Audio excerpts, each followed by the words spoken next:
মধ্যপ্রাচ্যের চলমান যুদ্ধ পরিস্থিতির প্রভাবে বিশ্বজুড়ে জ্বালানি সংকট ক্রমেই তীব্র হয়ে উঠছে। এর প্রভাব পড়তে শুরু করেছে বাংলাদেশেও। এমন পরিস্থিতিতে জ্বালানি সাশ্রয়ের লক্ষ্যে সরকার দেশের সব দোকানপাট ও শপিং মল সন্ধ্যা 6টার মধ্যে বন্ধ রাখার সিদ্ধান্ত নিয়েছে। তবে এই সিদ্ধান্ত নিয়ে উদ্বেগ প্রকাশ করেছে ব্যবসায়ী মহল। বিশেষ করে ক্ষুদ্র ও মাঝারি ব্যবসায়ীরা বলছেন, এতে তাদের আয় রোজগারে বড় ধরনের প্রভাব পড়বে।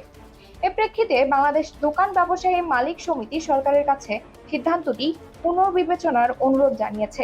সমিতির পক্ষ থেকে প্রস্তাব করা হয়েছে, দোকানপাট সন্ধ্যা 6টার পরিবর্তে রাত 8টা পর্যন্ত খোলা রাখার অনুমতি দেওয়া হোক।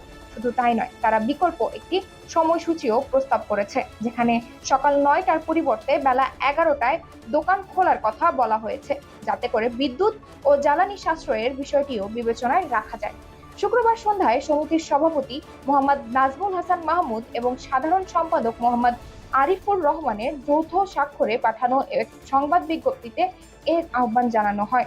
বিজ্ঞপ্তিতে আরো উল্লেখ করা হয়, সমিতির স্ট্যান্ডিং কমিটির এক জরুরি ভার্চুয়াল সভায় এই সিদ্ধান্ত নেওয়া হয়েছে, যেখানে দেশের প্রায় 70 লাখ দোকান ব্যবসায়ী এবং 2.5 কোটি কর্মচারীর জীবিকা বিবেচনায় এনে ঢাকা সহ সারা দেশে দোকান ও শপিং মল বেলা 11টা থেকে রাত 8টা পর্যন্ত খোলা রাখার দাবি জানানো হয়। এখন দেখার বিষয়, সরকার ব্যবসায়ীদের এই প্রস্তাব কতটা গুরুত্ব দিয়ে বিবেচনা করে এবং চূড়ান্ত সিদ্ধান্ত কি আসে। পরিস্থিতি যেমনই হোক, জ্বালানি সংকট মোকাবিলা এবং ব্যবসায়ীদের স্বার্থ দুইয়ের মধ্যে সমন্বয় করাই এখন সবচেয়ে বড় চ্যালেঞ্জ।